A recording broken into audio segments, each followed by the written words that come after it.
What's up, guys? It's the Essential John L. Crossfire. And I am Nova Lee. And you guys are tuned into Caught In Conversation. Shaka Laka Laka.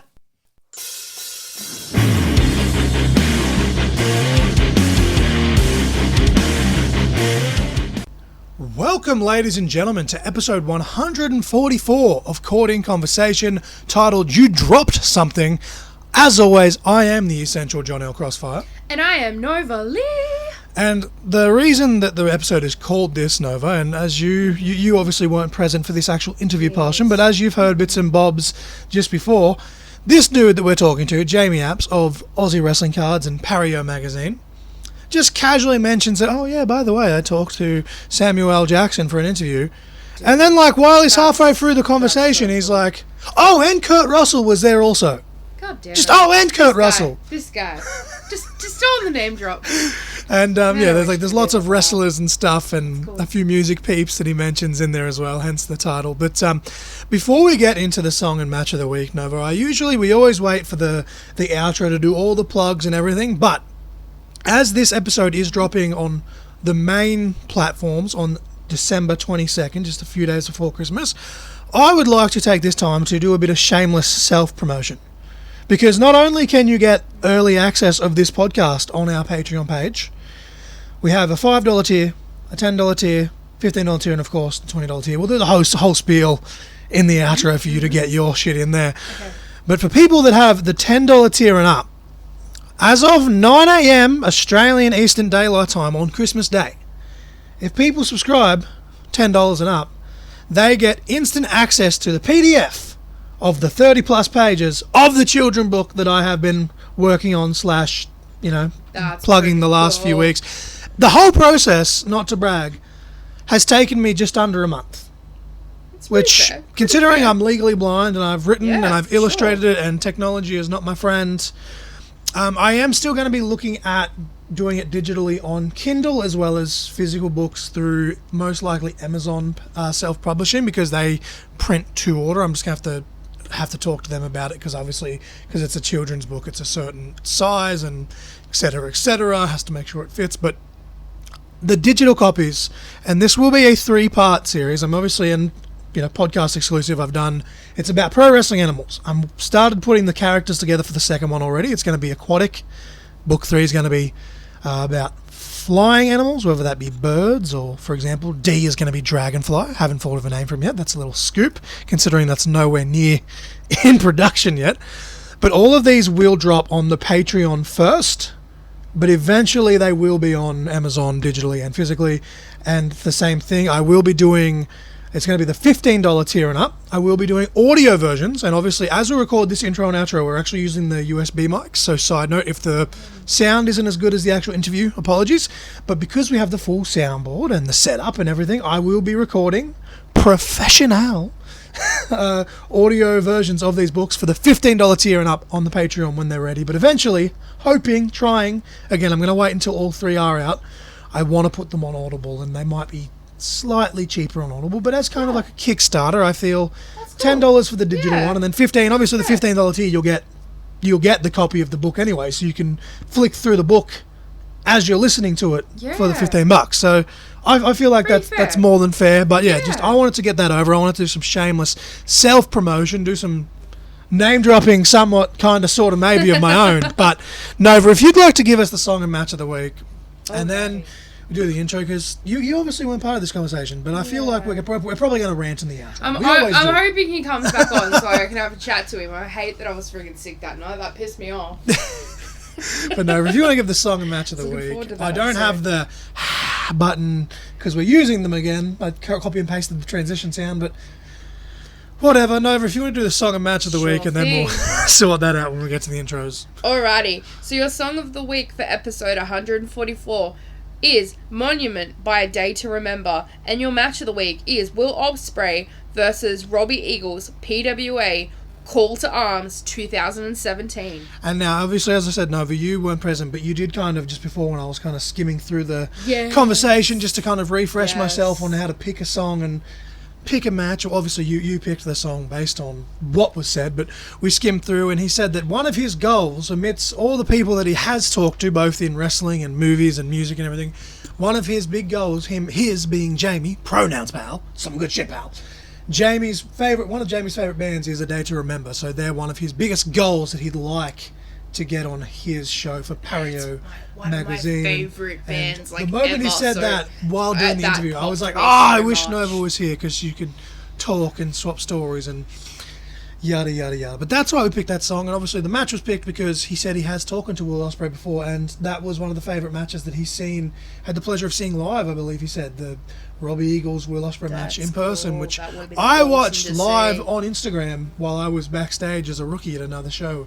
Totally professional of me. Should have been getting ready for my match, but whatever. It was Will Ospreay versus Robbie Eagles, and all of Australian wrestling and hell, pro wrestling overseas was talking about it, and the fact that a few people were live streaming it to Instagram. I don't know if they were allowed to live stream it to Instagram or not, but they did, and that's how I watched it. It's been 7 years now, so PWA can take that up amongst themselves and track down those people that were live streaming it. But I watched it live through Instagram for the power of social media, so that was kind of cool.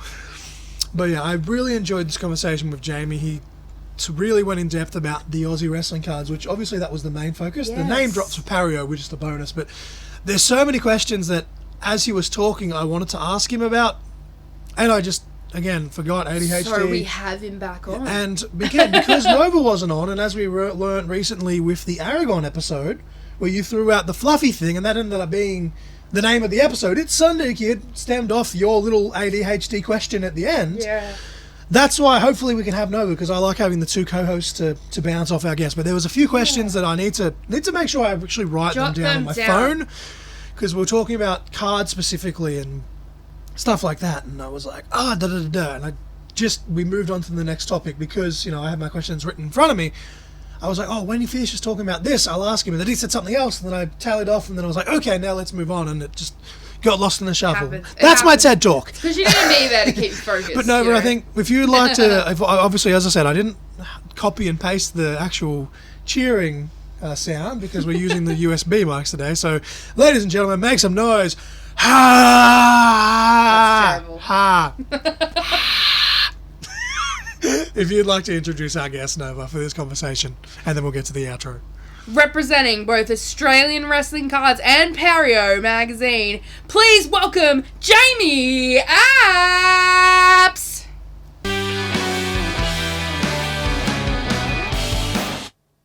Ladies and gentlemen, I am the essential John L. Crossfire. Unfortunately, Nova Lee is not here, but I am here with Jamie Apps, representing both Pario Magazine and Aussie Wrestling Cards. Welcome to the show, Jamie. I said to you, and I've had this kind of discussion with guests probably the last, with how quick time goes, I think it's bordering on 2 years since I told you I wanted to have you on the podcast when you originally were announcing the very first set for the Aussie Wrestling Card. So I do apologise to you for the delay, but unfortunately just life and health and everything else has just gotten in the way as it does. But we're here. How are you doing this evening? Good. It is the most stressful time of the year, but we're getting there. Like just trying to wrap everything up and get ahead of everything so I can actually have a holiday, which would be nice, but we'll see how that actually goes. Who needs a holiday, right? Yeah. It's just like, I want to get podcasts. I'm doubling recording of podcasts, doubling interviews and everything. Just let's get ahead so I can actually take Christmas, New Year's off, and then I went and booked myself a US holiday for March. So I'm going to have to do all the same thing right after the holiday anyway. Oh, I feel that. I've got an eye appointment next week in Sydney, so I'm going to be out of town, and then it's Christmas, and it's just, dude, it just never ends. I don't know how I managed to. We did a whole thing, and I don't know how or why it came to be, but for October, because I turned 30, we were like, hey, let's just do double episodes every week, and we did it. We managed to do it, but by the end of it, both my wife and I were just like, why did we do this to ourselves? People don't realize the effort. Okay. People don't you just sit down and record? It's yes, but there's a lot more to it than that. Yep. Yeah, there's all the pre-interview stuff, and then there's like, oh, afterwards I've got to sit down and edit it and listen to myself again, which is also a weird experience. I have this weird thing where I'm a podcaster, I'm a professional wrestling commentator, but I fucking hate the sound of my own voice. So I don't know how that comes into play. So I'm glad you empathize with that. It's just like, why have I been cursed with this gift? Yep. Yeah, sitting there listening to my own voice when I'm editing the audio is the worst. And then I've got to sit there and edit the video and do the exact same thing again. It's like, I just listened to myself for at least an hour, and now I'm going to put myself through it again. Yeah, so some of my wife's family were like, oh my God, like we listened to your podcast, like just for the simple fact of supporting me, which I obviously appreciate. But they're like, oh my God, you have such a good voice for radio. And I'm like, do I though? Yeah. Every time somebody says, "Oh, I watched the show," I'm like, "Oh, don't do that." I'm sorry. Thanks, but don't do that. No. Now, I don't know if you've listened to the show or not, Jamie, but for first-time guests, we always have kind of we call it the core five. We've switched it up a little bit for you because we tailor it more towards people that are wrestlers or managers or referees. Obviously, you're a part of the business, but it's business adjacent. So I've kind of tweaked it a little bit. But the first question is always the same. It's a nice little icebreaker, and that's just simply, what was your earliest professional wrestling memory? So this one goes back a long way, watching Foxtel flicking through the channels and seeing Sting coming down from the rafters in WCW. I was like, what the hell is this? And from that moment on, I watched WCW every week on Foxtel, and then I was like, oh, wait, there's this total other company that's doing very similar stuff. And then that's when I found like Stone Cold and all of those guys, and I was like, okay, I'm in. And just watched it from there. Eventually got into TNA. TNA was huge for me with the early years of TNA. And then found Ring of Honor and the Indies. And once I found the Indies, I was like, okay, forget all this other stuff. I want to watch all of this stuff. I've got to make a mental note to circle back to TNA at some point in this conversation, because I'm going through our notes and I've kind of like semi-mentioned it, but I haven't mentioned it by name, so I need to get into that. But TNA is like, through all the ups and downs, through the Impact and the GFW, ever since I discovered them in 2006, 2007, they've been my favorite promotion ever since. So I'm so glad to see them thriving, so glad to see them well. It was so awesome to, one, see them like live in person, which we'll touch on soon, but I technically met you for like 2 seconds. Yep. Amidst all the other hundreds, a couple of thousand people that you also met on that weekend. But at what point from watching on Foxtel did you then discover Australian professional wrestling? It was quite a while, so it wasn't until I eventually moved to Wollongong and was a little bit closer to being able to go up to Sydney and stuff like that. And there would be shows that would come down to Wollongong occasionally, but the biggest one was I found a PWWA show, so it was like PWAs when they were running the women's only shows. And I found that one. It was headlined by Madison Eagles versus Dakota Kai. I can't remember what she was going by back Evie. then. Yeah, that's it. And that was, I was like, oh, Australian wrestlers are friggin' fantastic. And that was literally just an all-women show that didn't even have people like Robbie Eagles and Jack Bonzer and Mick Moretti there. It was just the girls, and I went, oh, Australian wrestling is awesome. And then from that moment, I was at PWA every month for 2 or 3 years. Time flies when you're having fun, as they say. But let's just jump straight into it, because this conversation is going to go back and forth and all over the place. It's chaos on the show, but it's semi-organised chaos. But just jumping straight into it, from then discovering Australian professional wrestling, when did you take that leap? Like, what made you want to get into the trading card market of all the types of different merch that wrestling has? Like, when did you decide you want to do that? But more importantly, how did you decide to do that? Because that's a very niche type of thing. Yep. Yeah. So I went to PWG Bowler the year that had Robbie, Adam Brooks, and at the time Jonah Rock. When all three of those guys were in that tournament, I was like, oh, I've got to go and support the Aussies. So I literally flew to LA for the 3 days and came home. But while I was there, they had like a fan-made set of trading cards that was like everyone in the tournament. Okay.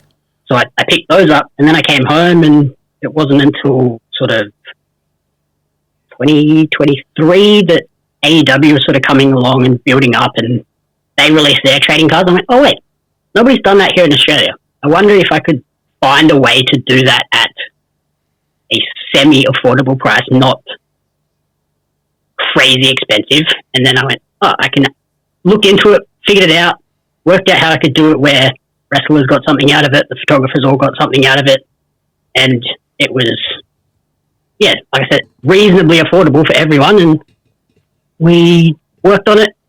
First person I messaged was Robbie Eagles, Shazza McKenzie, and Adam Brooks. I knew if I could get those three, I think I could get pretty much anyone in the Australian scene. And they were all like, yeah, sweet, sounds like a good idea. And from then on, it was all was rolling, everyone was jumping in. I just like how, like, because, like, for me, like, I'm not trying to put myself over here, but as I record this, I'm in the process of publishing a children's book. Just because it was an ADHD idea that came about with a friend, and here we are, not even quite a month later, and I've already almost finished it, so hooray for me. But I'm just, like, looking around, and even just, like, the quick Google searches of, like, shit, who do I contact? How do I do this? Like, how do you go about actually, it's all well and good to contact these people and say, you know, hey, you know, do you want to be on a trading card? But how did you actually go about, like, the production and all of this stuff? Because, like, again, trading cards, regardless of whether it's wrestling or basketball or football, like, trading cards is a huge market in the majority of major sports nowadays. But for, again, Australian wrestling, as talented as all our guys and girls are, still a very small market, as you said. And I think 2 or maybe 3 tops have released like cards now for companies here in Australia. But I believe, I could be wrong, the time frame, I'm pretty sure you did it first. Someone's going to yell at me if I'm wrong. But, like, how do you go about getting all of these, like, printed and, you know, just, you know, foiled up, basically? So I was the first to do it as, like, more than just an individual wrestler, because I know Mick Moretti did it himself as just, like, he made cards for himself, but doing it that way was very expensive, because unless you're printing large volumes, the price per card is quite high. So, yeah, I sat down, I did up the designs for Robbie, Shazza, and Brooksy.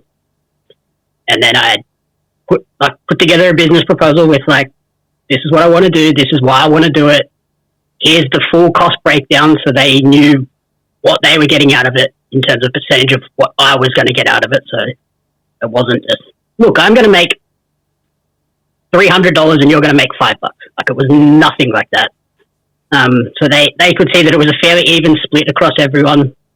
And then that was probably step 2. Step 1 was like, what printers are available in Australia that can, like, actually make these things, and what's it going to cost me?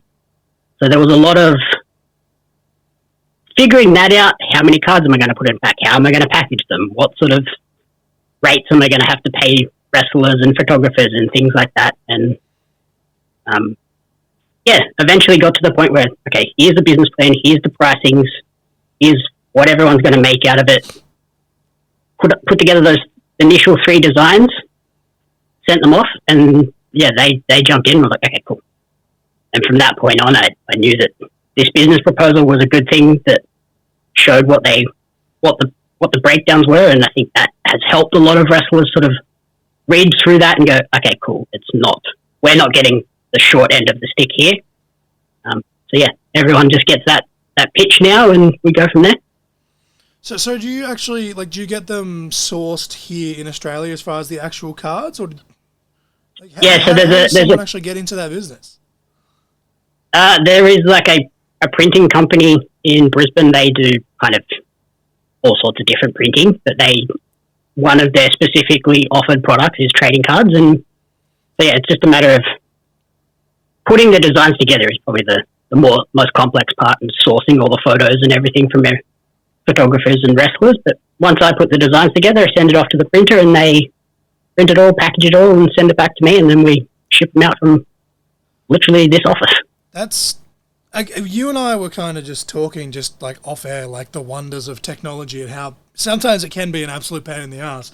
But that's just boggled my mind that essentially getting them to print it is the easy part of it all. And I'm assuming, like, how did you find that? Was that just like a quick Google search or something or other, or? Yeah, that was a Google search and just clicking on all of these different websites, looking at this is how much it's going to cost if these guys do it. This is how much it's going to cost if these guys do it. This is how much it'll cost on overseas. Then the shipping is going to be like through the roof, and that defeats the whole purpose of, you might save $1 on every card, but what's the point when it's going to cost you an extra $3 to ship them here? That's actually just boggled my mind, really, when you think about it. But oh, there you go. At least you know that you're doing, essentially, you can be like, I did all the hard work then, because you're making the obviously each wave has a semi-different, I guess, theme to like the borders and the stuff just to separate them, and that's awesome. And I also love that, as you're talking before about like making sure that both yourself and the wrestlers, even I've noticed something that you always make sure to put over, what are words, is that you always make sure to do your best that the actual photographers of the photographs that are used on the card are always taken care of and put over. And as like I've never done photography, but I have people close to me that dabble in photography and videography and stuff like that, and I know how shitty it can be when it comes to that kind of thing. So like I give you props to that you not only have you managed to do that, but the fact that you've managed to somehow divvy it up between yourself, the wrestlers, and the photographers, while still, because I think I could be wrong here, but I believe when I looked at I can't even remember which wave it was now, because you've had so many different waves already at this point, which again, time flies when you're having fun. But I think the last time I looked at it was like $20 or something, or $25 for a pack of, it was like 6 or 7 cards, or give or take, like, which is pretty fair when you think about it, like, because all of these people need a kickback. The first year it always, well, next year we're dropping to packs of 9, but from year 1 to year 2 it was packs of 10. Packs of 10, and okay. Year 1 they were $25 a pack. This year we had to put them up slightly just because of the global situation with prices going up all the time, so we had to put them up to $30 a pack, but it was still 10 cards for $30, so basically $3 a card. And then that was split between the photographer always got their little piece, I got a little bit, and then the wrestler got a little bit, and then we just go from there. But see, to me that seems really reasonable, because I'm a massive nerd, Jamie. I don't know about you, but I'm a big Yu-Gi-Oh fan, and Sammy, I'm a big fan of the Pokemon animes too. But I'm very, very casual when it comes to the cards. But I'm a very big Yu-Gi-Oh fan, and it's like, look, you pay anywhere between $10 to $15 for a booster pack, which has between 6 to 9 cards, maybe 10 if it's a certain pack, right? And obviously that's a big global company, but it's the same as the NBA cards. It's like, say $12, $14 for a pack of 7 or 8 cards. All those NBA players are only getting, 10 cents per card or whatever, but it all adds up, obviously, because they're a global phenomenon. But for you to say, hey, $30 for 9 cards, and directly those 9 people that are on those cards are getting a kickback as long as yourself and the photographers. I'll give you kudos to that, man, because like I'm just trying to do the math in my head right now, and I'm like, that is like that's you've done a brilliant job there. You really have, when you think about it, because I think the fun of trading cards in some ways is that you don't know who you're going to get in the packs, and you do all the trading, and there's a whole big thing. But I think because it is such a niche thing to be like, hey, pay $25 or now $30, and you're guaranteed to get the cards of wrestler A, B, so like that's a really cool thing that you're basically you're paying to win in a way, like because, and I keep saying NBA, but that's just because I have friends that do it. Like they'll be like, oh, we're doing such and such pack, but if you pay X amount, you get a guaranteed card of insert person here.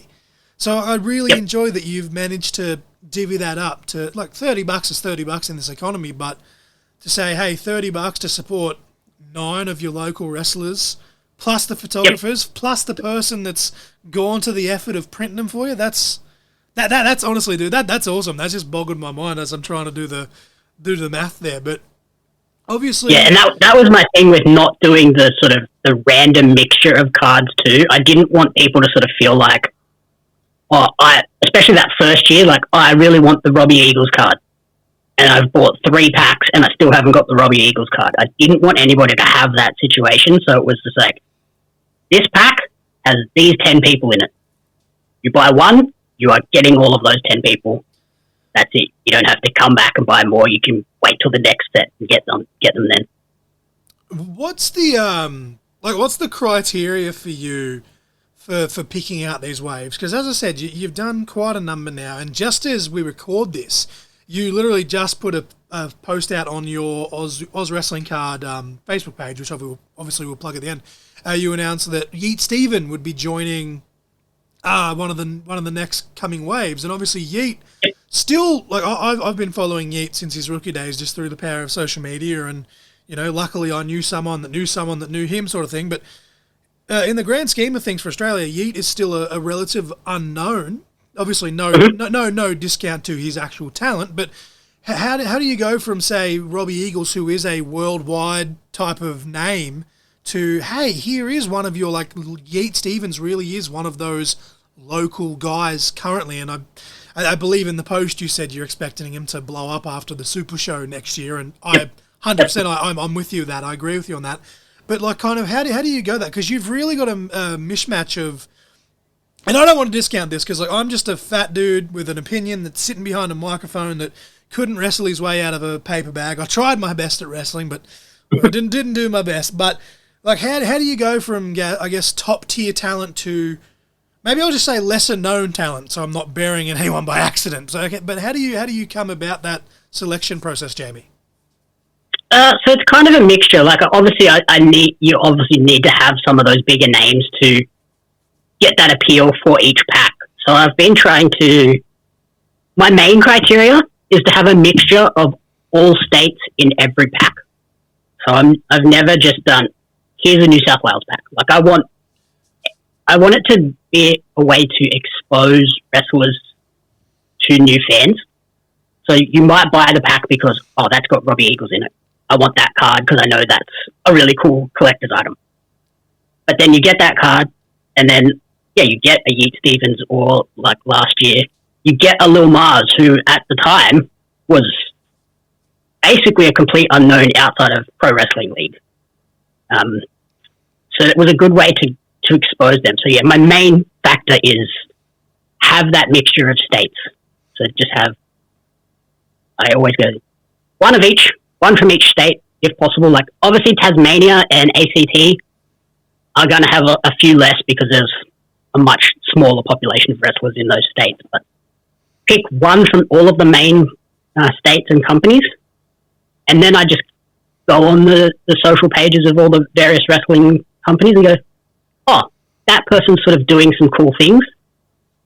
Let's reach out to them, see if they want to be involved. And then I've had some people reach out to me and go, hey, I would really love to be involved. And I'm like, cool, I will find you a spot, and I'll just put you in a pack with someone that might have a bit more name recognition. So then they'll draw the people in, and then you'll get the exposure from that.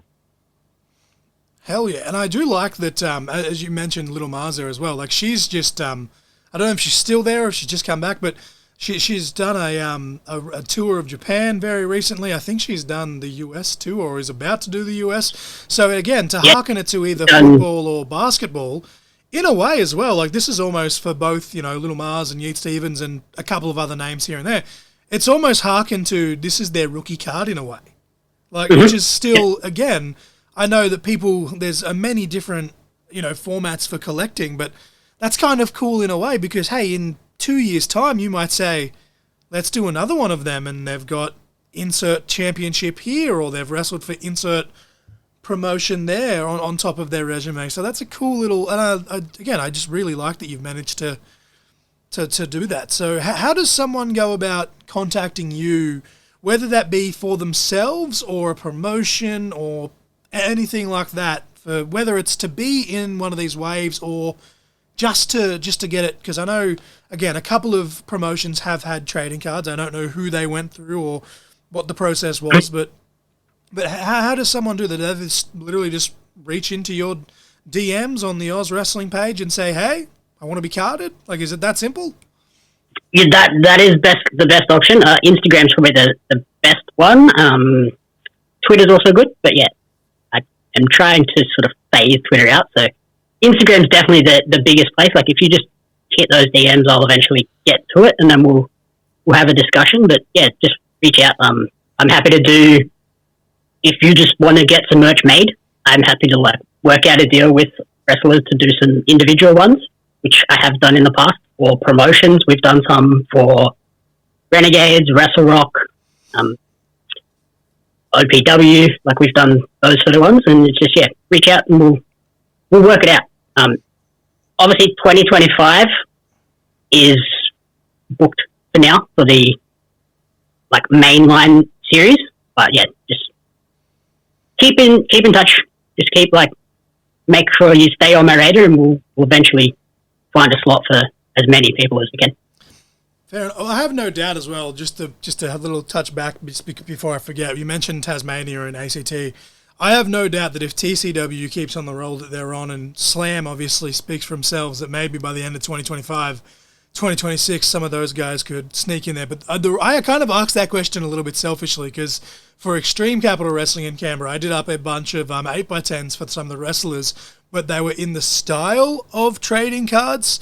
And some of the guys actually got the 8x10s printed out, and it was really cool to stroke my ego and be like, oh my God, I made that, and they're selling them to fans, and fans are loving them. And some of them even said, man, I'd love this as a trading card. It looks like a trading card. And I'm just like, that was the point.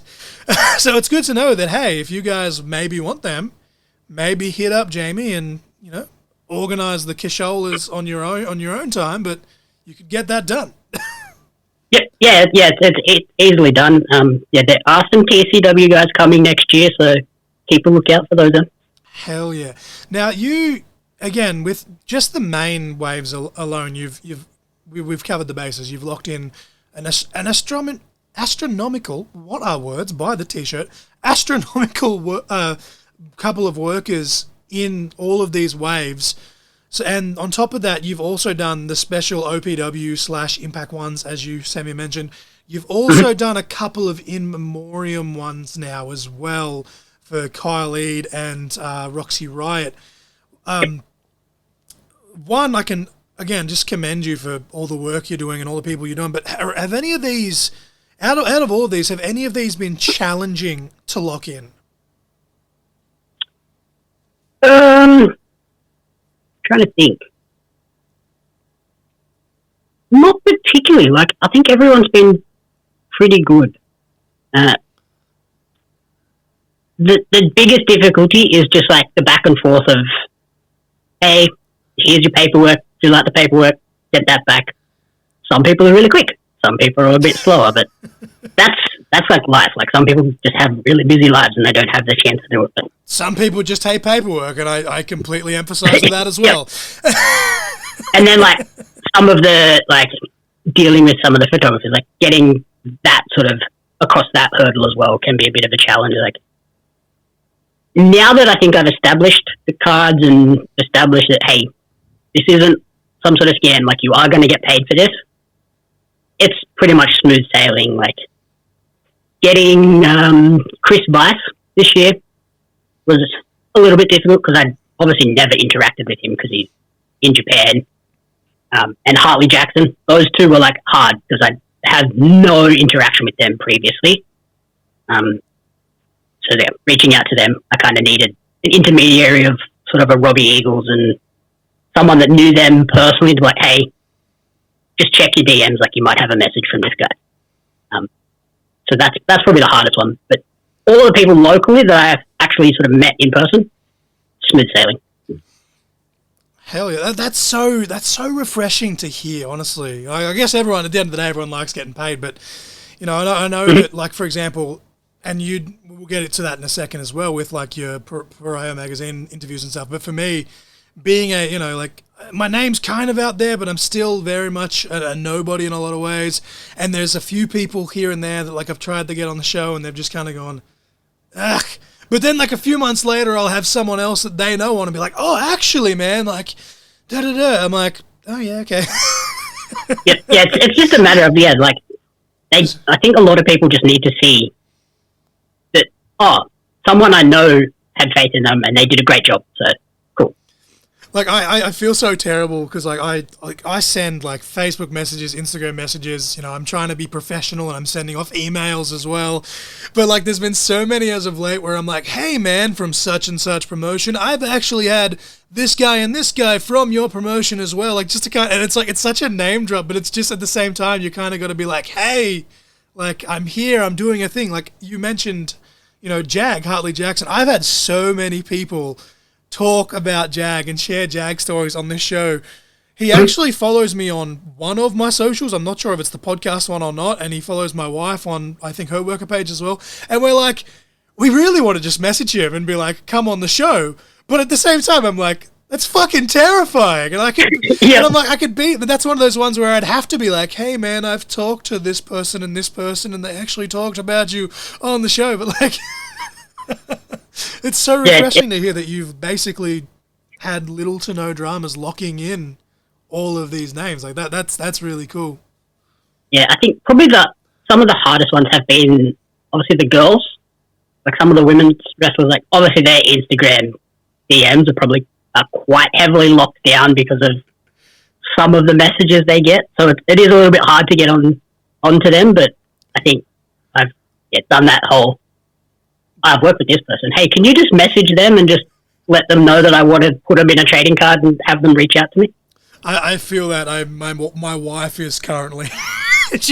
my wife not only is the co-host of the show, she's my liaison of, like, obviously, you know, she's done ring announcing now for 2 shows. Hopefully, as 2025 comes closer, she'll, you know, tally that up a bit more. But now, like, as she's gotten to know some of the workers herself, she'll message, like, you know, insert female wrestler here and be like, you know, hey girl, like, da-da-da-da, hope you're good. Do you think you could just, like, let this person know that, like, we're trying to contact him just because, you know, John doesn't want to be creepy? And I'm like, I fucking hate it so much. But I'm like, I get it at the same time. And I'm just like, I never want to be that dude where, like, some... You know, whoever it is, like some, you know, I don't want to say chick because that seems like kind of demeaning, but like some woman looks at it and sees, you know, John L. Crossfire and goes, who the fuck's this guy? What the fuck does he want? You know, because you just, you know, you never know. So I'm glad that, you know, it's good for you now that you've kind of started to get this name recognition. But yeah, I'm lucky where if I didn't have my wife, I'd be screwed because there's so many people that we have on, I guess, the list, so to speak. It's just a matter of locking in dates that I wouldn't have got if it wasn't for the fact that my wife, as another woman, was able to go, hey girl, like, this is legit. Like, I'm the wife. That's my husband. Like, yep. Yeah, it's always just that one little extra hurdle getting some of the ladies involved.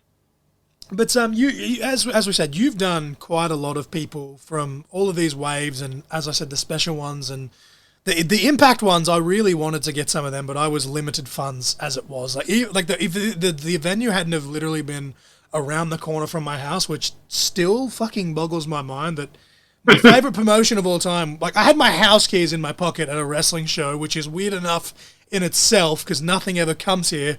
But the fact that it was my all-time favorite promotion boggled my mind. But those impact card mans, getting to work with like the Machine Guns and Moose and just all these people. Has there been anyone you've worked with where you've had a bit of that mark out moment of holy shit, like I'm getting to card this person?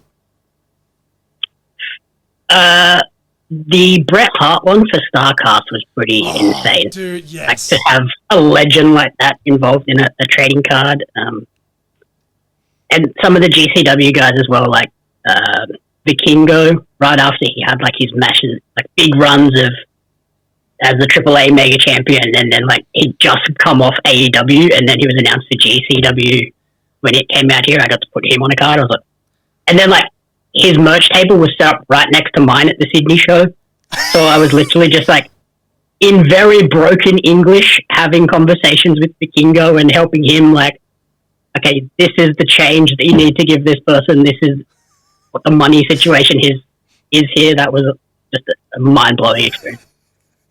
Now, like that's so cool. Like of all of like the little niche things that, like, because you've been to a lot of shows, which we'll also get to as well with the Oz cards and stuff. But of all like the little niche things you've done, that couldn't have been on your bingo list ever. Of I'm gonna help a wrestler with their merch in general, let alone, hey, this guy that's had banger matches with Kenny Omega.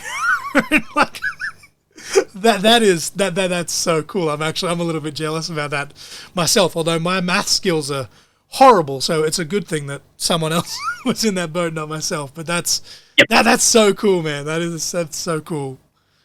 Yeah, when they set up my merch table, I'm like, oh, you can go here, and then I had my stuff set up, and then he came up and they're like, oh, this is your spot, and I was like, oh my god, okay. Just imagining like the scene from Wayne's World, like, oh yeah, this is where you are. I'm not worthy. That's cool. But you also have a custom championship. Now, well documented on this show for the listeners, but for people that are only listening to the show for the first time because they want to hear Jamie's story, and for Jamie because he may not have heard this. I'm just a massive belt mark. Like my wife and I got custom wedding titles made up for our wedding. So if we ever get divorced, I don't know what's going to happen with them, but I got them made up by Ads at Royal Label. He took care of me. He was an absolute legend to work with.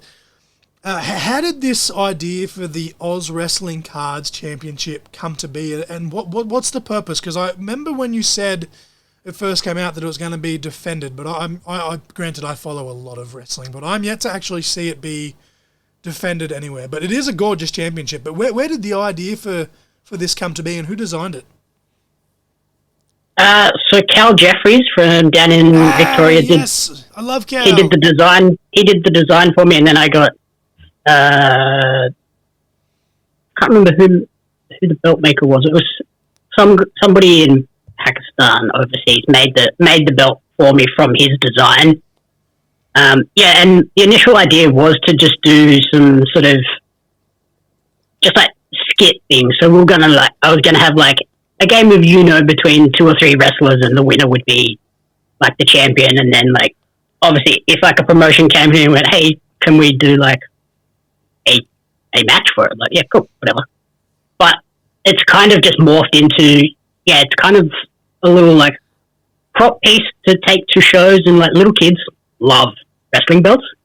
So getting little kids to come up and like take a photo, and then obviously they go and post it, and that gives me a bit more exposure to other people as well. But next year is when it's really going to sort of get to be shown off a bit, with a lot of the wrestler announcements next year are going to be them with the title being like, I'm in the cards. So I've kind of I've had to morph how I use it. So we're going to you start seeing a lot more wrestlers holding the belt, doing poses and stuff with the title, to be like, I'm now officially a member of the roster. That's cool, because like, obviously for those that do follow Jamie on the socials, you'll see that when he does his card announcements or wave announcements, the belt's almost there as like an unofficial mascot. It's always in the background. It's always on display. So I dig the hell out of that. Like I had Derek from Curtain Jerker Designs over in the States. He's the same. He has like a custom championship. He designed it himself, obviously, as a graphic designer. It's like a custom takeoff, like the smoking skull. But he's the same. Like, yeah, he's doing posters for people at shows, and they're like, hey, man, you can set up merch to, as a thank you for making blah, blah, blah. So he's the same. Like, he'll take the title, because then the kids or people will be like, oh, what's this championship for? And he'll just be like, so it's actually nothing. It's just, it's a prop, right? But it serves its purpose. Like, if I get to see Aus Wrestling Cards at a wrestling event soon, you can bet your ass I'm going to be like, sir, can I please take a photo with this championship? Because it's a gorgeous freaking championship. Yeah, I'm so pleased with like how it came out. Like, I think my initial pitch to Cal when I was asking for the design was like, here's the TNA Knockouts title, I think it was at the time. The silver one, the silver Impact one.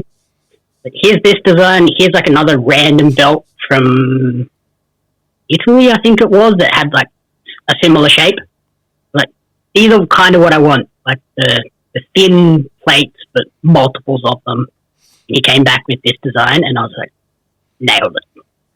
Yeah, I've seen a lot of Cal's work, and he is absolutely phenomenal. Absolutely. Yeah, his belt design's awesome. But as far as, obviously, you said that 2025 is pretty much completely set in stone, and you're just now waiting for designs, to be revealed at, your earliest convenience. But do you have any wrestlers, whether they're Australian or otherwise, that are kind of bucket list for you to get amongst these waves or otherwise? Here in Australia, Flex is still one that has eluded me. And the Pario. They're like the three people at the top of my list in Australia that I just can't crack that egg. I can speak from first-hand experience. The Pario are very hard to get a hold of. They asked me personally, face to face, like if I'd make an 8x10 for them, because they saw some of them floating around for the other wrestlers at World Series, because I didn't have money for merch. So my thing was, hey, like I'm broke as fuck, but I made this for you, like a little child giving them a crayon painting or something. And the Pario were like, hey man, like these are cool. Like, could you make some for us? And I was like, yeah. But like trying to get a hold of them to be like, hey guys, like I finished them, like they're what you requested. Yep. I suppose they are busy boys, and yeah, I had a similar thing. I sat in the stands with them during that first Impact show in Wagga, and we chatted, and yeah, cool. But just haven't managed to get across the line with, hey, let's do some merch. Yeah. So if the Pario, if you somehow listen to this somehow, some way, hit Jamie up for these cards. Yep. Yeah. 2026. I'm really going to push for Flex, the Pario, and probably Caveman Ugg as well. He's another one that I can't quite get across the line. I think that'd be such a cool card too. Is there any names, if you can't, that's fine, but is there any names that you can reveal for the 2025 sets? Good question. Off the top of my head, obviously wearing the TMDK jersey, there is a big one that I have secured for next year. Okay. Finally getting the rest of, most of the rest of them. Mikey Nichols is going to be in the set next year, which is hell yeah, crazy. Got Shane Haste in the first set, and Robbie, and yeah, finally getting Mikey now, and yeah, had the Untouchables, so had all of them. Yeah, it's literally Flex is like the only Australian that hasn't been in, the only Australian TMDK member that hasn't been in the set, so I just need him to complete the set. I don't know if you're just going by like current ones or not, but you mentioned ACT. Perhaps Mikey Broderick could be someone to slot in there for TMDK to complete the set. Yep. But moving away from Aus Wrestling Cards, you yourself, you have, and I'm so sorry, I've said it two different ways now. Pario Magazine or Pario Magazine? Pario Magazine. My God. Yep. Three different attempts to get it right. Pario Magazine. How did that come to be for you? Obviously, you're like the owner and you do all of that yourself and all the interviews. So how did that come to be? What was the reasoning behind starting that, and where does the name come from? So Pario is the Latin word for the desire to create. Oh, and obviously it's all about like people with creative passions and what they create and what led them to wanting to create this stuff. So it came about from, I previously worked in newspapers in Sydney, covering arts and entertainment. And obviously when you're working for a newspaper, it's kind of very focused and you have to really target the publication area. So Sydney, basically the CBD, Newtown, was like, if there's some sort of art event happening in and around there, you can cover it. Outside of that broad spectrum, not so much. So I was like, I love doing this stuff. I love doing the interviews. I love doing that coverage, but I want to do more.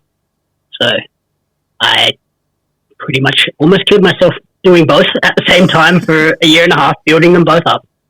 And eventually was like, I think I can make this work just doing Pario. Let's slowly move out there and then sort of cut back on some of the stuff I was doing for the newspapers got down to just doing one newspaper. And eventually, like, no, I can make this jump, and made the jump, and have not looked back since. So now I'm doing the Pario Magazine commentary booth podcast, the spin-off live via satellite podcast, and yeah, I try and do a movie or music review every week as well. So still doing a lot of stuff, but it's all my stuff. I control exactly what we're going to cover. Like, oh, I want to talk to this person. I'm going to talk to this person.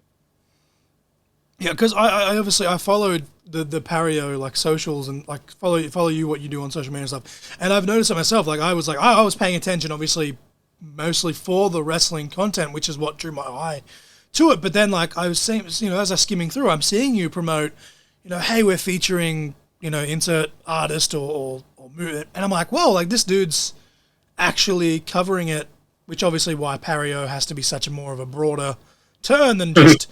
Oh, it's the Aus Wrestling Magazine. Like, it makes more sense now where that comes from. But that, much like the cards and stuff, with the interviews that you have done with Pario, even just within wrestling, it has been a great mix of, again, some more well-known talent versus some semi-well-known and even some, you know, relative unknowns. How do you go about picking who you feature on that particular, you know, episode or article or, you know, insert word here? So in terms of the wrestling stuff, it is really just kind of who I'm vibing with, who's like doing some cool stuff, who I think will have like an interesting story. So they haven't been announced yet, but January we're going to do 2 wrestling interviews to sort of help push that Pro Wrestling League Super Show. So we've got Ricky Otomi, the Pro Wrestling League heavyweight champion, and Zeke Andino, who's just come back from Tours of Japan. So I think they're going to be 2 very fun interviews. But yeah, it's kind of just a mixture. I try to mix in the guys and the girls. I've done like interviews with Andy Coyne, so it's not just wrestlers. Like it's people adjacent to it. We did. Andy's very fun. We had him just recently trying to promote the Kickstart the Heart event from Oz Pro. It was a very fun conversation.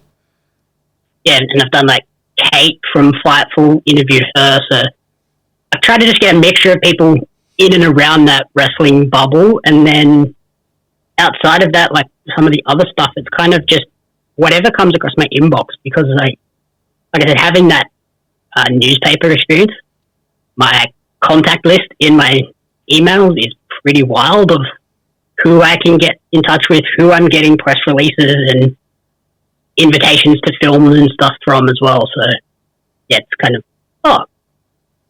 like the most recent one. The Butterfly Effect are doing their 25-year anniversary tour, and I was like, oh, wow, yeah. Cool. I will happily talk to Clint from the Butterfly Effect, which was the first ever concert I went to as a teenager. So, like, yeah, I'll do that one. That is one. That's a full circle. That's freaking cool. Hell yes. Yeah. That was a very surreal experience. Like, I was sitting on a Zoom call. Clint drops in. I'm like, oh, yeah. By the way, you played my first ever live concert. See, I commend you because, like, again, I've been, you know, loosely try my best to follow, but. With health and everything, but seeing like some of the people that you've talked to, whether it's wrestling, music, movies, whatever, just like seeing like just everything you're doing, I'm just like, I don't know how you managed to get that done. Like maybe it's just me, but like just running this podcast myself, like I've constantly got people, like whether they're actual friends or family or even just acquaintances, like they're hitting me up going, oh, like, man, why haven't you had me on yet? And why are we doing this? And why haven't we done this? Meanwhile, I'm like trying to get like 10 other people to get me back as well, and I'm just like, oh, dude, like, I commend you for managing to get these people, because like I've had a handful of big names, but it's just like I originally started this with the mindset of I am a small-time independent wrestler / referee, commentator, whatever I am at the time, and there's a lot of people who I personally feel like their story should be told because I find them fascinating, and now it's kind of like evolved a little bit to where now I've had Tommy Knight on the show, who is arguably the best unsigned heavyweight in Australia.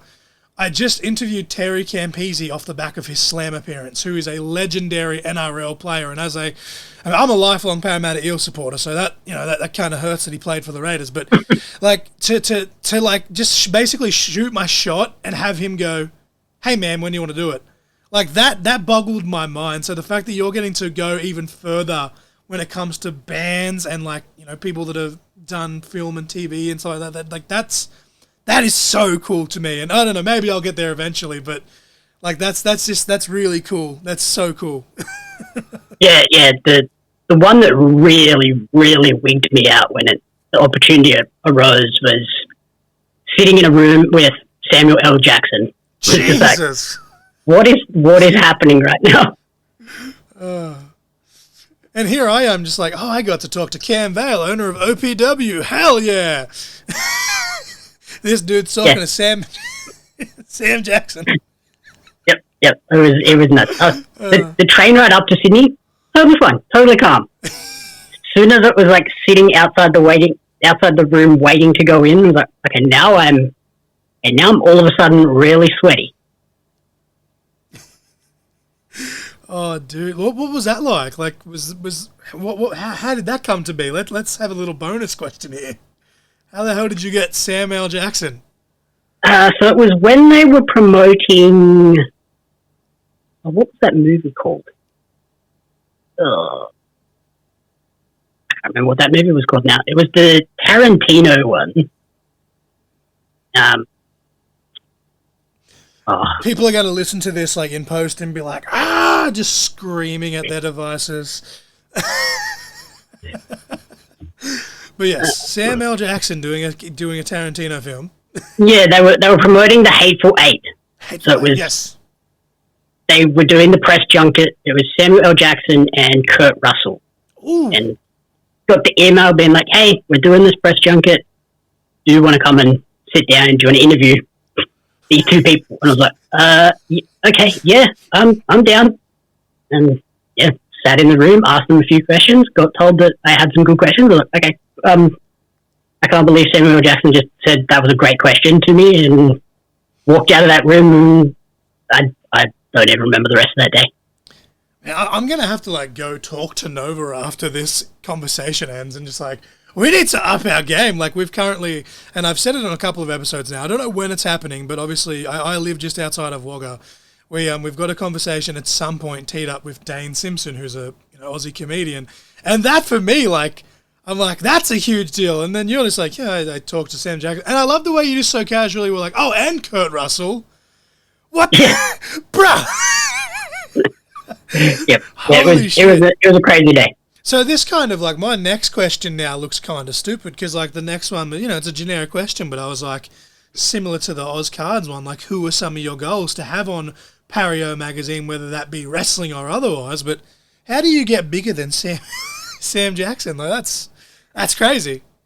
Yeah, I don't know. Like I'm forever blown away by some of the people that I've managed to get. Yeah, who else would I love? I would love to get the guys from A Day to Remember. Okay, like, they're coming out.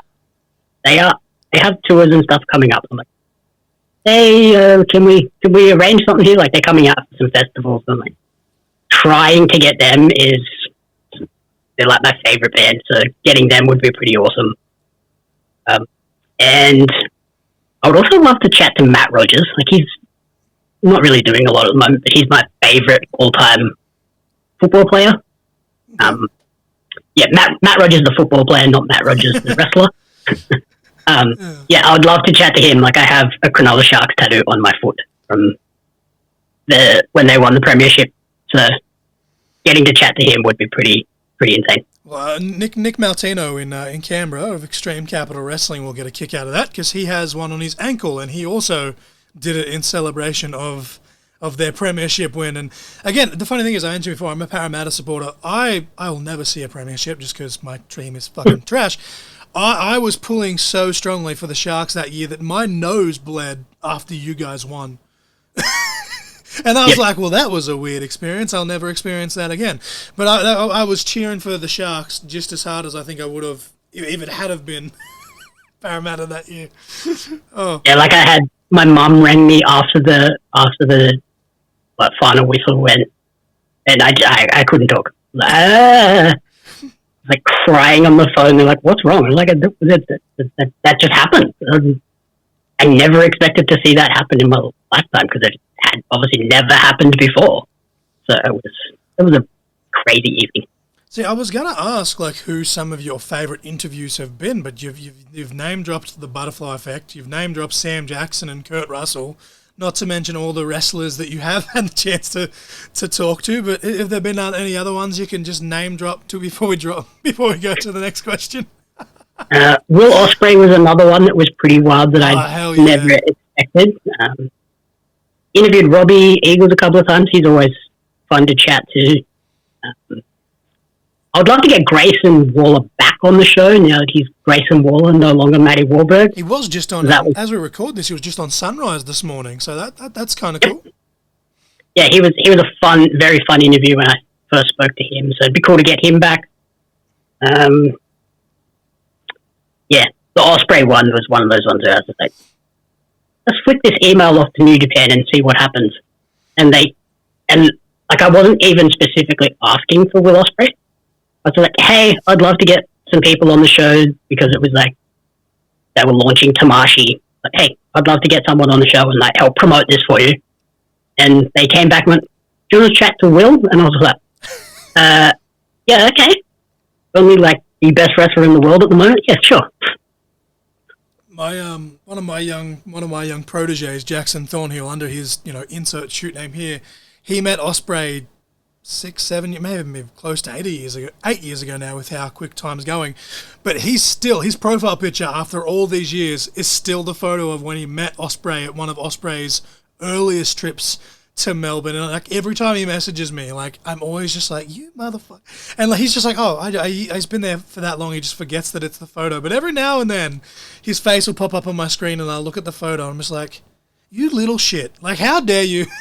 Because I was meant to go to that show and just because of health, just didn't make it. I was just like, man, this still makes me mad that it's been like 6 or 7, coming on maybe even 8 years since he met Will Ospreay, and I'm still just like, I hate you. Yeah, like I have a similar thing. Like, people are like, oh, you interviewed this person. I was like, yeah, I got there's like been that many that I've kind of forgot them. Like, trying to think now off the top of my head. Like, you're just going to be like the Aussie version of Chris Van Vliet at this point, and you're just going to have like 6 interviews with The Rock in the bank, and you're just going to be like, what? Like, it's just Dwayne. yeah, like Chris Jericho was a big one as well. I remember when that one came through, I was like, ooh. Yeah, sure, I'll check Chris Jericho. That one makes me Eric really Bischoff was another one. Ooh, okay. Yeah, so there's been a few, like, with, like, the tours and stuff coming, and getting to chat to them was pretty wild. Chatting to Dallas Green from Alexis on Fire and City on Color was another one where it's like my favorite artist. So getting to chat with him was pretty crazy too. Well, since we're marking out here, Jamie, this is actually a good point to kind of transition into the next couple of questions, because the last couple of questions on the show is where we just relax and we mark out. I always say that the tagline of this show is ranting, reviewing, marking out, and the motto is for the marks, by the marks. So with that being said, what is your all-time, and you can give me a couple, this isn't a gun to your head situation, but what is your all-time favourite match, both that you have seen live in person, and again, between the Aus Wrestling Card stalls and then just in general of you going as a fan? You've seen a lot of live wrestling, you've been very blessed, but what is some of your favourite matches you've seen live in person and then just in general, like on TV or, online or whatever the platform is? Live in person would be Ospreay Robbie Eagles. The first time he was here was crazy. Like, to go back and watch that match on YouTube, I'm sitting in the front row on the stage, so you can see me like sitting there just losing my mind to that match. What else have I seen live in person? Okada Slex down in MCW was pretty insane to be there for that. Never expecting Okada to be there. I'd gone down for the show prior, the month prior, and they dropped the Okada announcement, and I immediately bought tickets before I walked out of the venue. Yeah, I was living in Canberra at the time of that, and like literally, like I can't remember what I was doing, but I was hanging out with just a bunch of wrestling buddies for whatever reason. Something was on that weekend. I don't know if it was one of our shows or a pay-per-view or something, but we're all gathered anyway in a room, and all of a sudden everyone was just on their phones, and it's like, MCW, Okada, let's go to Melbourne. I'm just like, what the fuck? Like it just come out of nowhere. And then like on my trips to the States as well, went over for AEW Double or Nothing and saw Anakin in the arena. That was a wild experience. Being there for Punk Hangman, in hindsight, was a pretty wild moment to be there for that infamous Dynamite promo, seeing that live in person. Hell yeah. And then that whole bowler weekend. Like, I'm so sad that PWG is kind of not a thing anymore, because that was just an unbelievable moment. Like, it's indescribable what it's like being in.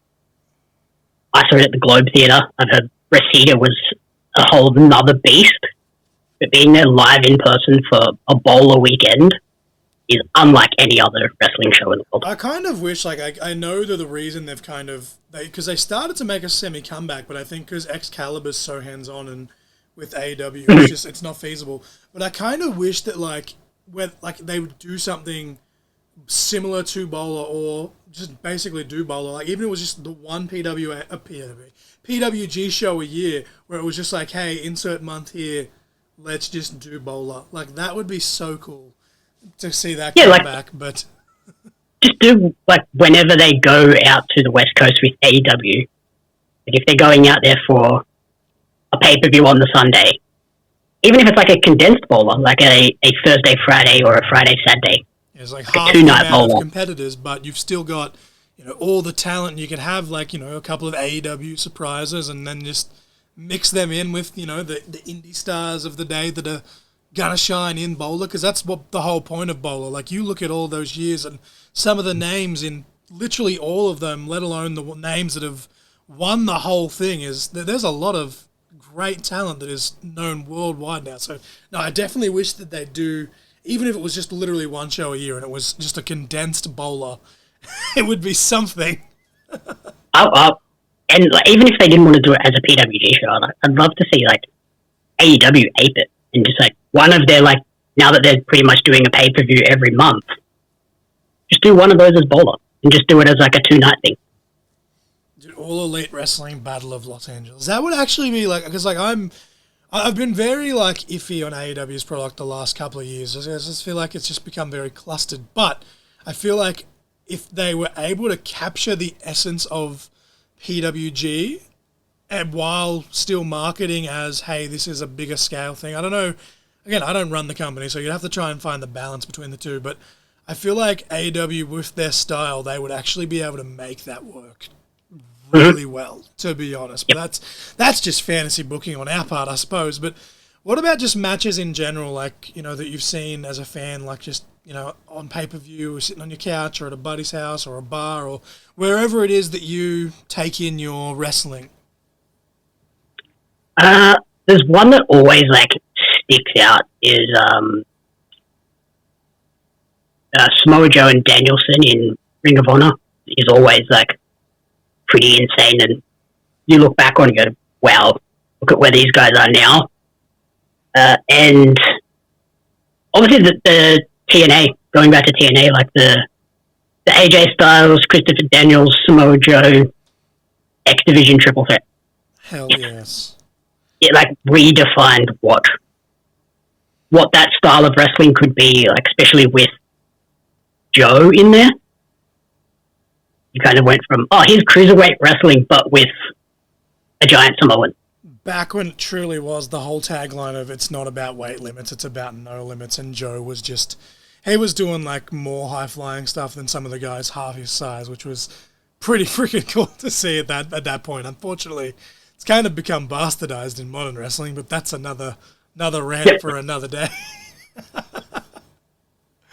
Now the last like official wrestling question, I usually, as I said, I mainly interview like wrestlers and managers and stuff like that, but I'm gonna have some fun here. In an alternate universe, we're gonna imagine that you yourself, Jamie, you're defending the Aus Wrestling Cards Heavyweight Championship. Who is your ultimate dream opponent, and what is the dream stipulation? Oh gosh, I am massive Robbie Eagle mark. So if I could get in there with Robbie and just like, I think it's impossible to have a bad match. So like, even if I sucked, Robbie could make it be cool. It's like the old adage of like wrestling a broom. Yep. Put me in there with Robbie Eagles or put me in there with Danielson, and I could totally shit the bed, and no one would know. And what would this hypothetical? Is there any specific stipulation that usually piques your interest? Not really. I'm just like a straight up, just like head to head, 1-on-1. Let's just go at it and see who's the best. Like I love that idea of just like there's no animosity, none of that stuff. Like we just want to be the best. Let's prove it. See, I got pretty much that same answer actually from Lord Andy Coyne, where he said, really, the only extension of that would be a 2 out of 3 falls or an Iron Man match or, a submission match or something. But he said he just wants to see two guys just ring the bell, exchange some holds, do some moves, tell a great story, and, then leave, basically. Yep. So I can get behind that. I can dig that. Now, the last question before we get into the plugs, I always do a non-wrestling question. I usually try my best to tailor it to the individual. We originally did have a music question, but given that it is now, Christmas time, holiday time, as we do this, we're going to be asking our guests a different Christmas-related question every week for the month of December. So just with that being said, it's a pretty simple one. What is your all-time favorite Christmas movie? I'm a Home Alone guy.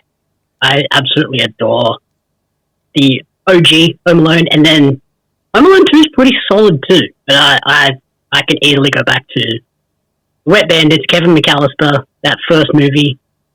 Freaking fantastic. See, that's interesting because as I record this, it was only like a couple of days ago that I had the conversation, but by the time this episode drops, it's going to be like 2 weeks ago. But myself, Nova, and Kerry Grow, a wrestler from the United States, were talking about this, and we unanimously decided that we liked Home Alone 2 more. And I think you're one of the very few people that said most people that I've had this discussion with have preferred preferred the second one, but you prefer the first one more? Yeah, I think just because it's a little bit more confined, it's a little bit more like just to the core of what Home Alone is. It's a kid at home defending his house, and he has all the tools in his own house to defend it, rather than like the second one. Obviously, they up the ante, so he's in New York. You run into Donald Trump, which is still surreal to see in that movie when you watch it. But yeah, I love that idea of just like, I'm a kid at home. Of course, I've got the advantage here. See, for me, like the casting of number 2, like obviously Tim Curry's in there as well.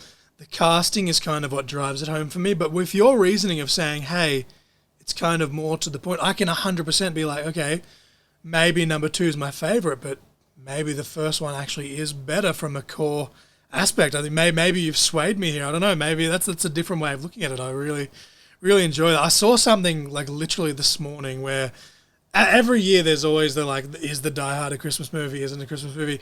Someone posted a thing. It was like a meme, and I can't remember the exact verbatim, but it was basically the punchline was Kevin McAllister would fucking destroy John McClane. So I posted like a gif of like the Falcon or the new Captain America now, Sam, where he's like, he's out of line, but he's right. Yep. Yeah, I literally just before we jumped on here finished uploading the episode for next week on the podcast is Die Hard a Christmas movie. We had a debate. We didn't settle it, but I am very firmly in one camp. I look forward to that. But Nova and I were just talking, and obviously this year we don't have time now, but we were talking next year about potentially doing Home Alone 1 versus Home Alone 2. But as I said, you're one of the very few people that I've actually met that have said, hey, here's why. So perhaps maybe even next year we can reconvene and kind of extend and debate on this and break it down into the categories to why we do or don't like one or the other. Obviously, I love them both, but yeah, no, that's... I look forward to seeing your Is Die Hard Christmas movie episode. But with that being said, Jamie, where can people find you on social media for both Aus Wrestling Cards and Pario? Do you have any merchandise? Obviously, the cards is a no-brainer, but do you have any merchandise that we can get from you? And do you have any upcoming appearances at shows that you'd like to plug? This will be dropping on Sunday, December. What is the calendar? Sunday, December the 22nd, so just before Christmas. Show appearance-wise, the next big one will be the Australian Wrestling Super Show. I will be there for that one. And I'll obviously be at Grand Slam as well, but just in a fan capacity. But yeah, the Australian Wrestling Super Show. Best place to find me is the website, pariomagazine.com.au. And then that kind of has all of buy the magazine, you can subscribe and help me out on the Patreon page. The cards are there as well. And then, yeah, socials, if you just search Pario Magazine or search Aus Wrestling Cards, they each have their own pages. Hell yeah. Straight and to the point. I love when I say that, because obviously I've got to go through and get all the links anyway and put them in the description, but I love when people actually have them there, so that way people can, in theory, as they're listening, just type it in. It's very, very, very helpful. But I appreciate you taking the time to come on the podcast with me tonight, Jamie. As I said, I apologise to you, much like I have many, many people in the last 2 years of just the constant health battles of up and down, and just life gets in the way, unfortunately. But we got it done. I had a lot of fun. Nova's going to be very sad when she listens to this back and here's the music references and all that, because she's a massive metalhead. So hearing you talk about A Day to Remember and Butterfly Effect and stuff like that is going to make her very happy and also very disappointed. But no, is there anything else you would like to plug before we wrap this up? No, that's all. Thanks for having me. And yeah, totally understand the life gets in the way. Sometimes it's before I even know it's been 3 months. I'm like, where'd the rest of this year go? I recently followed up on an email, not podcast related, just, life related. And I was like, oh man, I haven't, messaged this person back. I swear they sent me that email 2 weeks ago. And then literally it had been 4 months. And I was like, what? Yeah, where did that go? I'm glad that was, nothing overly important. Yeah, the time just goes faster and faster. But thank you very much for jumping on with me tonight, Jamie. You enjoy the rest of your night, and just, I wish you all the best, and, happy holidays, Merry Christmas, and all of that jazz. You too. Thank you very much.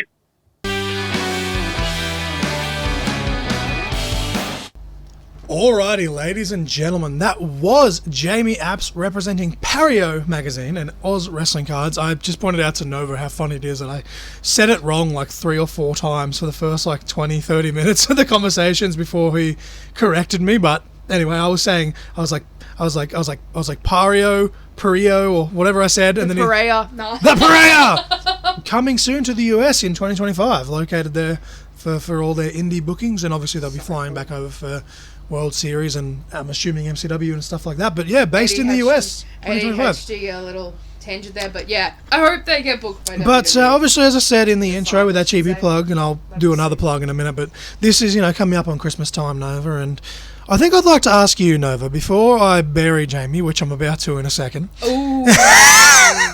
Hopefully not too much, because I want him back on this show.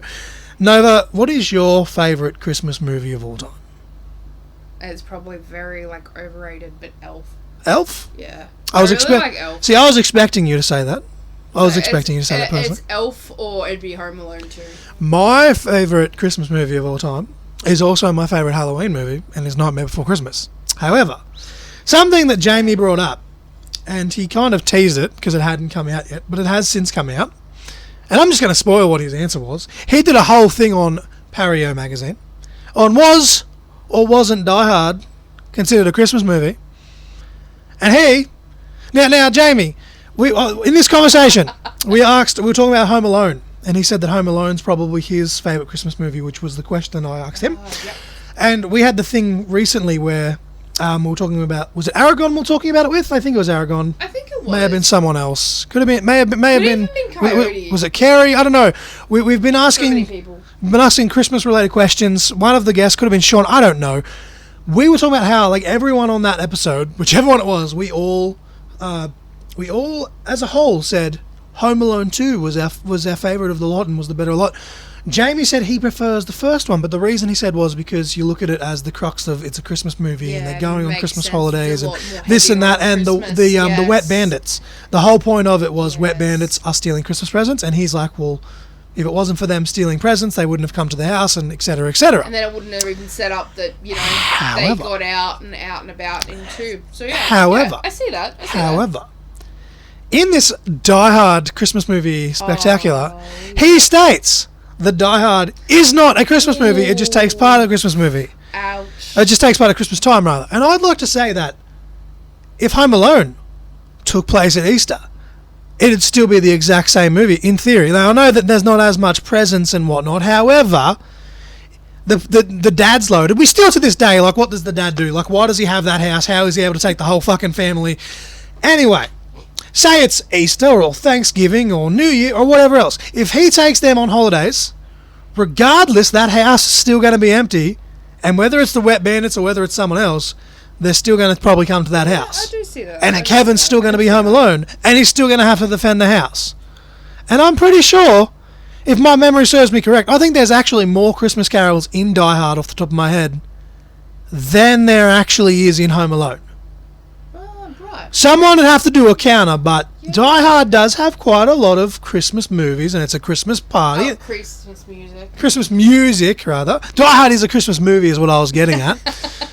But I was just, the reasonings he gave for 1 versus 2 for Home Alone, I was like, you know what, that's a good perspective. Or although I still prefer, just from the casting level and like just the comedy aspect, the second one, I can see why as a Christmas film he leaned towards the first one. And I was like, yeah, Jamie, I'm full with you there, brother. And then in the process of this episode being edited and released, he goes, stay tuned to my Die Hard episode.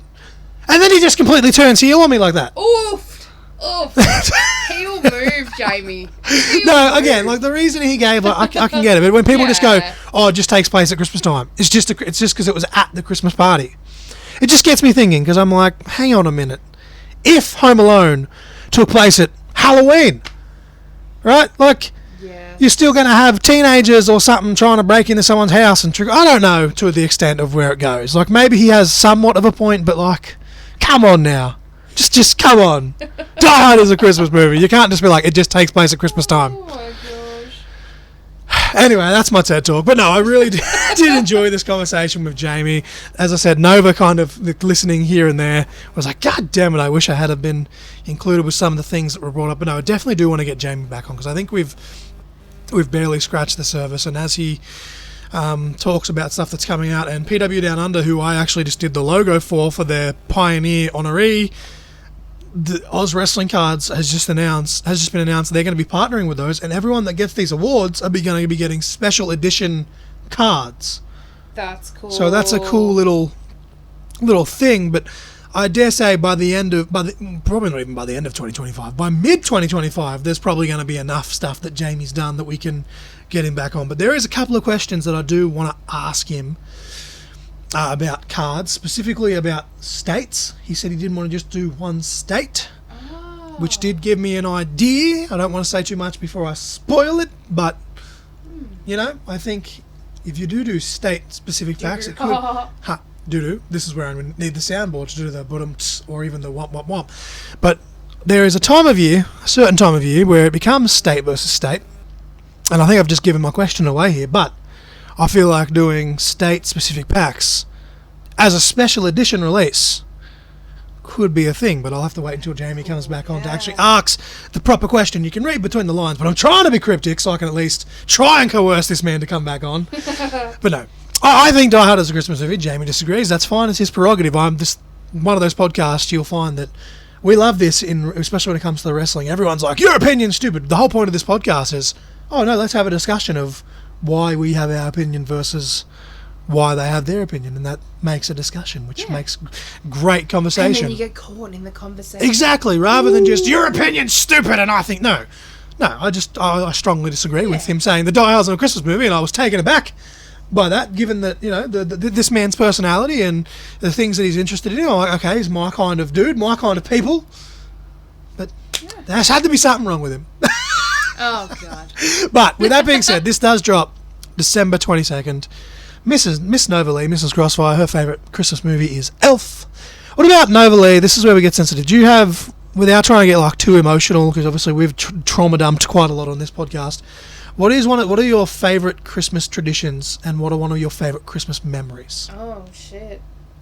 It'd probably be, so like, water slides and stuff with Dad, because Dad used to always get out like the water slides and stuff when I was younger, and like, or he'd just make homemade ones, whatever, and then we'd just fuck around on the water slides and stuff in the backyard.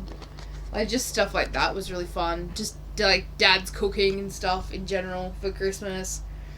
Just, yeah, it was like, my favorite one was probably the last one before he passed. Like, this is a bit emotional, but I got to help to like set up presents and stuff and do stuff, and Dad's setting up my little sister's Dora kitchen, and he keeps bumping the what do you call it, like the little sound thing that has on it. It has like a I can't think, ADHD, you know, like just like a radio kind of thing, and it has a button, and it always plays like Dora songs and stuff, and he used to like dance, and he danced to it, and it was probably one of the best Christmases, and it's sad because it was one of his like last ones with us, but it was just, it stuck there, you know.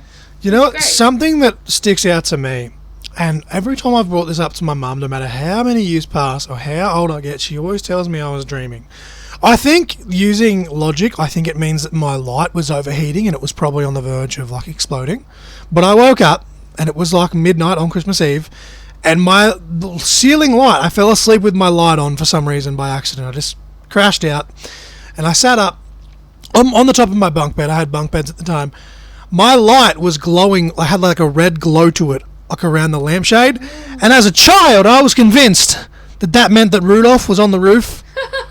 That'd be so cool. And like, for every time I brought this up to my mum, she's like, "You must have just been dreaming. You must have." Like, no, my light was glowing. They do that when they're about to and now that I think of it, I'm like, it was probably just overheating because it had been left on for like fucking 12 hours, right? As a kid, yeah. No, that's adorable. Because obviously I was in my room, you know, playing with my toys, so my light was on and da-da-da-da, so it had been turned on like well and truly after dinner time, and then bedtime I was watching a movie or whatever I was doing, and then I've fallen asleep, and then I've woken up. So my light, anywhere between 10 to 12 hours, my light was probably like left on, right? So I've sat up in my bunk bed, and it was glowing red, and I was probably about 8 or 9 years old, and to this day I'm still just like, no one believes me. My light was red, and in my childhood brain I thought Rudolph was on my roof, and for some reason that still sticks out to me. And watching all these Christmas movies lately, and there was one where, I can't remember, I don't think it's one we've watched this year, but it's one we have watched previously, and I don't even know what movie it is, but there's a Christmas movie where there is like a red dot, and it's like, kind of just looks like a laser pointer, which is probably what they've used for the movie. Yeah. But it's like, oh, like one of the many, many Christmas movies where Santa and the reindeer are on the roof. How many Christmas movies does that happen, right? But it's like they see the red light, and for some reason Rudolph's nose is that strong that it goes through the roof and through the fucking foundation, and it shows up. Like, that's so cheesy when you think about it. But it's one of the, it happens in the movies where like the kid will see the red light, and then they go out and Rudolph's on the roof. Obviously, I didn't get to see Rudolph on the roof, but like I woke up and like my light had a red glow to it, and that just sticks out to me of like, oh my God, Rudolph and Santa, and my mum's like, no, you're dreaming, but like, no, it happened. But that's for some reason that sticks out to me randomly. It was at my old house where my mum and dad used to own when I was younger, and yeah, for some reason that just sticks out in my brain. Even though again, using logic was just, oh, my light had been turned on for that long, and Australian summers, you know, it's 30 odd degrees outside even when it's still, you know, 3 a.m. So it was probably hot as balls, but yeah, that's always stuck out to me. What's the best Christmas present that you've ever received, Nova? I got a scooter. I think it was a Razor scooter. It was one of those big chunky ass ones with 3 wheels. Yeah, yep.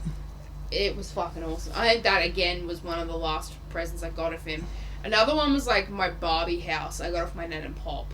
So I got this Barbie mansion, and it's like all 90s and cool. I always want to get another one and just have it just for show, because it was so cool. That were probably my best presents. Or actually, I was 16, and we got as a joint present this huge fucking water slide. Yeah, it as was you like just said this before, big, with the water sliding. Oh no, this is Dad was passed at that point. Oh, okay. This is from Mum. And it was this big joint present we got. I was 16 at the time. It's like, I see you like water slides. Have this fucking massive one. It was a blown up one, like a fucking jumping castle, but not. And it had this huge water slide. Oh, so cool. So cool. That was awesome. And then all my friends were like, fuck you. Like, wanting to come around. See, without like getting too deep into my family's trauma and that, but I was about 11 or 12 at the time. And my mum and dad, like, you know, for years and years, they didn't get along, you know, once they broke up and yada, yada, yada, for rightful reason. But I remember this one Christmas, for some reason, my dad and my mum were actually getting along. And I woke up, and I genuinely was like, I was kind of like half awake, half asleep, but I was kind of in like that, you know, that dream state still. So I was like, I thought I heard somebody in my room, but I was like, oh, no, maybe Mum, you know, again, I have a habit of falling asleep with the light on. I still do it now, and every now and then, like, Mum would have to come in and turn my light off, and I've heard someone, I'm like, oh, maybe Mum just turned the light off or whatever, because I was doped out. I didn't realise it was on, if it was off, whatever. And then, like, I woke up to go to the toilet, right, and I was like, yeah, whatever. And then the BMX bike, and it was the exact BMX bike, same colour, same everything. Obviously they didn't wrap them, they just kind of, you know, Dad helped Mum put them together, and then, you know, he left, whatever. But both my brother Jack and I, you know, Tyler I don't think was quite born then. If he was, he was very, very young. Or T-Dog, who we had on the pod, but obviously T-Dog has a different dad for those playing at home. But I woke up, and I went to the toilet, I come out to get a drink of water, and I was like, oh shit, you know, hey Dad's here. Dad was literally about to leave, and I was like, yep, cool. And he's like, he's like, were you pretending to be asleep? And I was like, no, actually. And he's like, I suppose you saw it then. I'm like, what? I go back into my room, I flick my light on, boom, fucking BMX bike sitting right next to the bunk bed, but it was on the opposite side that I climbed down, so in my half groggy state I didn't see it. But yeah, it was you know, I've had many bikes over the years, as many of us do, but I was about 11 or 12, and for some reason this exact bike, I rode that bike from one end of Goulburn to the other. Like, the amount of exercise I got on that thing when I look back is insane. I used to chuck on my backpack. I remember one time I was riding my bike wearing my John Cena Spinner Championship, and I literally rode all the way from my side of town all the way over to Andrew, aka A-Swags' town. It was probably about like a 20-minute bike ride, but it was literally like halfway across town, and I was like 12 years old at the time, wearing my WWE Championship belt. The backpack, for those playing at home, had action figures and stuff inside it, because I was, you know, I was a little kid at the time. Well, not little kid, I was 12, probably too old to be playing with figures, but don't tell me what to do with my life.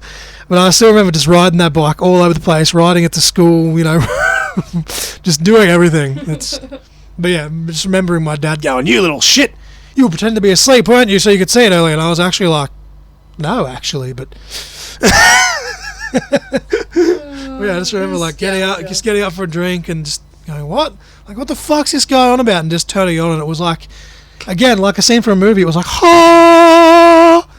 I couldn't even tell you what brand it was. It wasn't even like a name brand one. It was like just a generic Australian made one that came. Or something? I don't know, but it came from Kmart in Australia. But yeah, it was an Australian brand. Obviously, the parts, you know, come from overseas and that, but it was an Australian brand that was on. I couldn't tell you for the life of me, but yeah, just like this BMX bike, and Jack had one that was pretty much the exact same colour and everything, but it was slightly smaller, obviously. But yeah, that stands out to me in terms of like actual moments. I think it was just getting. Yeah. There was one Christmas there where I first turned 18. I got that drunk that I was vomiting up blood, which you're like, why would that be a fun moment? But like, I don't know, it just stands out. I was like, it's my first adult Christmas, let's get pissed. Fucking yeah. But no.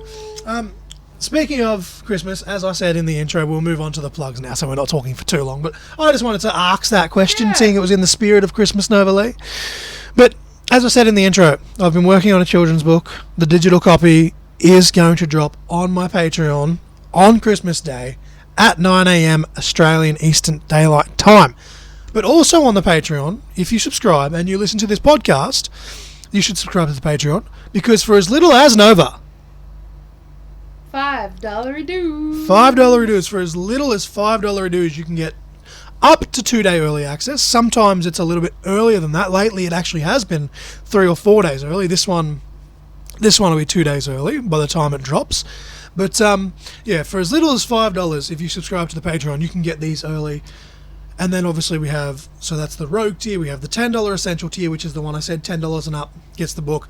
$15 Real Main Event tier, and of course, Nova, the $20 tier is the Supernova tier. And as I said, if you get the $15 tier, eventually the audio version of the book will go up there as well. I'll put posts on the pod page and stuff like that when it is ready, etc., etc. But with the $20 tier specifically, when we do watch-alongs, and it is coming up to Rumble season, Nova, so we're going to have to do a test run of something, and hell, maybe we'll release that on the Patreon as well if it works for the test run, just to be like, hey, here it is. But when we do watch-along episodes, you will get the footage of us reacting to stuff for the $20 tier. Yes. $20 tier also gets a shout-out in the intro and the outro for as long as they're active for that month, and of course all the additional perks for the $5, $10, $15. You can read all about it there, but just to rapid fire, it goes early access. You get the option to ask a question for the $10 tier. $15 tier, you actually get to pick a topic for an entire episode, preferably wrestling based, but it doesn't have to be. If it's some sort of pop culture-y thing, we'll allow it, but yeah, it's all there. But with that being said, Nova, would you like to repeat the song and match of the week? And I can get into all of these wrestling plugs that I need to get into. Okay. And we'll wrap this up, because it's almost dinner time as we record this. Alrighty. So your song of the week again was Monument by A Day to Remember. And your match was Will Ospreay versus Robbie Eagles, PWA Call to Arms 2017. And again, the reason we chose that song was A Day to Remember, one of Jamie's favourite bands, also one of Nova's favourite bands. My favourite song. I like to dabble a little bit in that type of music as well. But they're his goal band to interview for Pario Magazine. I said it right this time. I think I've said it right every time in the intro and outro. Just ignore the actual interview part where Jamie had to correct me, because my brain was just like, do you say it like this or do you say it like this? And then he was just like, there is a third option. Yes, it involves murder. That was a Cat in the Hat reference, but yeah, I was like, do you say it like this or do you say it like this? And much like with Kerry Grow, I was like, do you say it like this or do you say it like this? And it was, no, there's a third option that you didn't even think of, you dumbass. But no, for Pario Magazine, A Day to Remember is probably his goal to interview, which is good. And I hope one day he gets that goal, because I'll definitely listen to that in a heartbeat if that's the case, and I'm sure Nova will as well. And of course, the match of the week is one that he mentioned that's one of his all-time favourite matches that he's got to see live and in colour, live and in person. And as I said, thanks to the power of social media, I watched that from start to finish live on Instagram. So thank you to that random fan that live streamed it and probably shouldn't have been live streaming it. But it's been 7 years, so let's just... It never happened. But with that being said, you can find Jamie, you can find Australian Wrestling Cards, Pario Magazine, in the links below. You can also find us at the socials. The Patreon that we just mentioned is there. The Amazon wishlist, the Pro Wrestling Tees. As of New Year's Eve, I'm actually culling a nice chunk of my designs just because I'm trying to tidy up. And I'm also trying to see if I can move the podcast ones to their own specific store as well, just so it's not as cluttered. Plus, I do have merch ideas in the works, which is why I'm cleaning up. Plus, I'm toying with the idea of releasing merch for the books as well, like seeing as how I'm making, company logos with a wink and a smile for the books. I'm thinking about releasing those on shirts, possibly, if there's enough interest. But yeah, with that being said, also in the links, MXW No Regrets, December 28th.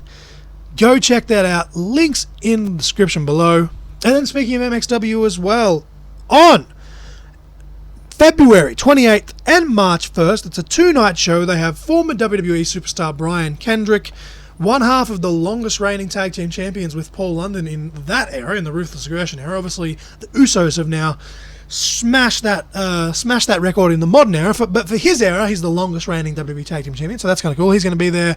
I'm sure the MXW guys and gals will learn so much from working with him. Kendrick, obviously a very controversial figure in real life, but in terms of wrestling, you cannot deny that man's ability one bit. So the tickets to that 2-night extravaganza will be in the description below.